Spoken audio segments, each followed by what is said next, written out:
మీ మోకాల నొప్పులకు ఎటువంటి సర్జరీ లేకుండా ఎపియాన్ పెయిన్ క్లినిక్ అందిస్తున్న అత్యాధునిక చికిత్స. షుగర్ తగ్గడానికి లేకపోతే బరువు తగ్గడానికి రైస్ తినడం ఆపండి, కనీసం తగ్గించండి అని మనం అడ్వైజ్ ఇవ్వడం జరుగుతూ ఉంటుంది డాక్టర్ లాగా. సో ఈ మధ్యన కొంతమంది అడుగుతున్నారు, సో కొన్ని రకాల కొత్త రకమైనటువంటి షుగర్ ఉన్నవాళ్ళు తినగలిగినటువంటి రైస్ వచ్చిందండి, మీకు తెలుసా? సో వాటి పేర్లు ఏంటి? డయాబెటిక్ రైస్ అని, సింగిల్ పాలిష్ రైస్ అని, అలాగే హైపర్ రైస్ అని, లో GI low glycemic index rice అని, చివరిగా మిరకిల్ రైస్ అని. మిరకిల్ అంటే తెలుసు కదా, మిరకిల్ అంటే ఒక అద్భుతం. సో అద్భుతమైనటువంటి రైస్ ఒకటి వచ్చింది, వీటి గురించి ఏమిటి, మీ అభిప్రాయం ఏమిటి అని అడగడం వలన ఈ వీడియో చేయిస్తున్నాను నేను. బేసికల్ వీటిలో ఒకటి రైస్ సబ్స్టిట్యూట్స్. వీటి అన్నిటినీ కూడా మనం 2 రకాలుగా విభజించవచ్చు. ఒకటి రైస్ సబ్స్టిట్యూట్స్, అంటే నిజంగా రైస్ కాదు, అది రైస్ లాగా కనిపించేది.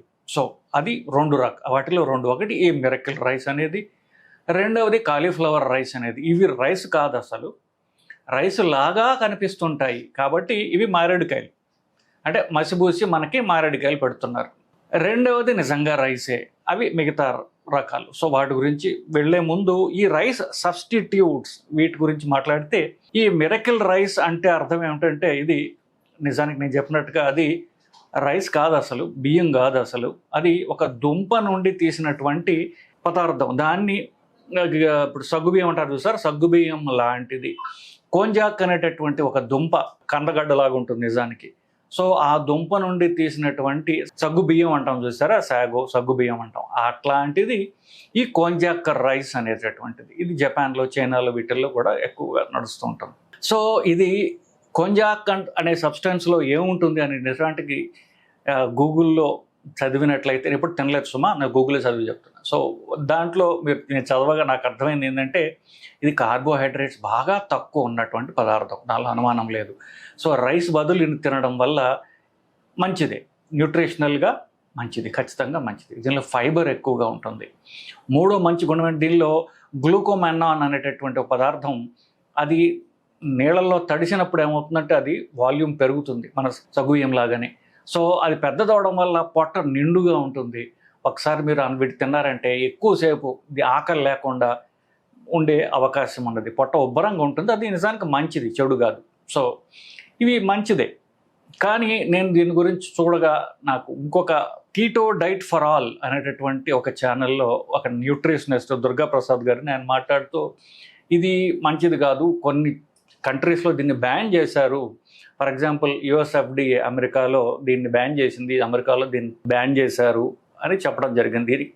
ఇది నాకు ఎవిడెన్స్ దొరకలేదు, బట్ నేను ఫ్యాక్ట్స్ ప్రజెంట్ చేస్తున్నాను మీకు. ఫైనల్గా చాయిస్ మీకే వదులుతూ, బట్ న్యూట్రిషనల్గా మనం చూసినప్పుడు దీంట్లో అన్ని సుగుణాలే కనిపించాయి నాకు.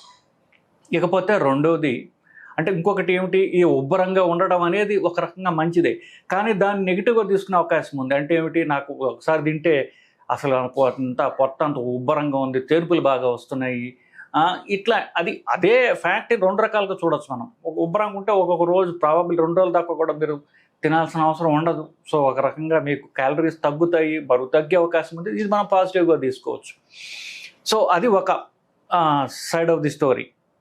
ఇకపోతే ఇది ఈ మిరకిల్ రైస్ గురించి. దీన్ని చాలా కాస్ట్లీ, అది సింపుల్ ఏం కాదు. దీన్ని చాలామంది మార్కెట్ చేసి దీన్ని బాగా విరివిగా ప్రమోట్ చేసి మరి అమ్ముతున్నారు కూడా. సో ఇది నిజానికి పావు కిలో 3,000 రూపాయలు దాటిపోయింది ప్రైస్. అందరికి అఫోర్డబుల్ కూడా కాదు. ఇకపోతే రెండోది చీపర్ వెరైటీ ఏంటి, రెండోది కాలీఫ్లవర్ రైస్. ఇది కూడా రైసే కాదు, కాలీఫ్లవర్ని మనం ఉడకబెట్టి దాన్ని పొడుగా చేత్తో చేసినప్పుడు పొడులాగా వస్తుంది, కాకపోతే కొంచెం పచ్చివాసన అంటూ ఉంటుంది. బట్ ఇది కూడా 0 క్యాలరీస్. దానికంటే చాలా చాలా తక్కువ ఖరీదు ఉన్నది ఉంటుంది. మీకు 1 కిలో 6 కిలో కాలీఫ్లవర్ ఎంతకు వస్తుంది, చాలా తక్కువకి వస్తుంది, మ్యాక్సిమం 100 రూపాయలకి వస్తుంది. సో దానికంటే సబ్స్టాన్షియలీ ఖరీదు తక్కువ ఉన్నటువంటి రెండో వెరైటీ. ఇది కూడా నేను చెప్పినట్టుగా రైస్ కాదు, రైస్ సబ్స్టిట్యూట్. మిగతావి నిజంగా బియ్యమే, రైసే. సో అవి నేను ఇందాక చెప్పినట్టుగా డయాబెటిక్ ఫ్రెండ్లీ, ఇవి రకరకాల బ్రాండ్ పేర్లు సుమా. డయాబెటిక్ ఫ్రెండ్లీ రైస్ అని, లో జిఐ రైస్ అని, single polish rice, hyper rice, ఇట్లాంటివన్నీ కూడా రైసే. చివరికి చేసేది ఒకటే, వాళ్ళు మనం అంటే తెల్లగా కాకుండా పల్లెటూరులో ఏమంటారు 2 సార్లు పట్టాం 3 సార్లు పట్టాం అంటే ఏమిటి, దాన్ని 2 సార్లు మెషిన్లో వేస్తే అది దానిపైన పాలిష్ పోయి తెల్లగా వస్తుంది. సో ఇది ఒకసారి పట్టిన బియ్యం వేసుకోండి. సో కొంచెం ఎర్రగా ఉండొచ్చు. ఒక గింజ మీరు ఉడకబెట్టినట్టయితే పెద్ద వాల్యూమ్కి వస్తుంది. ఇది కూడా అంతే, కొట్ట ఉబ్బరంగా ఉంటుంది, తక్కువ తింటారు, బి కాంప్లెక్స్ నిలుస్తుంది. బేసికలీ రైసే ఇది. హైపర్ రైస్ అని వచ్చింది, ఇది కూడా సేమే. ఇది పేరు మార్చాడు కానీ ఖరీదు పెంచాడు కానీ చివరికి అది ఒకసారి పట్టినటువంటి రైస్ మాత్రమే. So single polish rice, hyper rice, లో జిఐ రైస్, డయాబెటిక్ ఫ్రెండ్లీస్, ఇదంతా కూడా ఒకసారి పట్టినటువంటి బియ్యమే. బరువు తగ్గాలన్నా షుగర్ తగ్గాలన్నా రైస్ పూర్తిగా మానివేయడం మంచిది.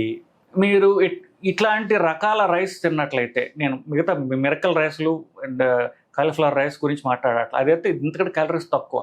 సో అది తినగలిగితే మంచిదే నా దృష్టిలో. సో అది పక్కన పెట్టి ఈ రకాల రైస్లు తినాలి అంటే ఇది కాంప్రమైజ్ మాత్రమే. ఇది సగం బెనిఫిట్ ఇచ్చేది, పూర్తిగా రైస్ కాదు కదా, ఇది రైసే. మిగతా రైస్ కంటే కొంచెం బెటర్ డెఫినెట్గా. సో దీనిలో అనుమానం లేదు. సో ఇవి ఈ మిగతా కమర్షియల్గా మనకి ఉన్నటువంటి అదర్ రైస్ వెరైటీస్. ఇది కూడా నిజం చెప్పాలంటే రైస్ మానేయటం బెస్ట్. అది కాకుండా ఇవి కొంతవరకు కాంప్రమైజ్డ్ పొజిషన్. సో షుగరు తగ్గుతుంది,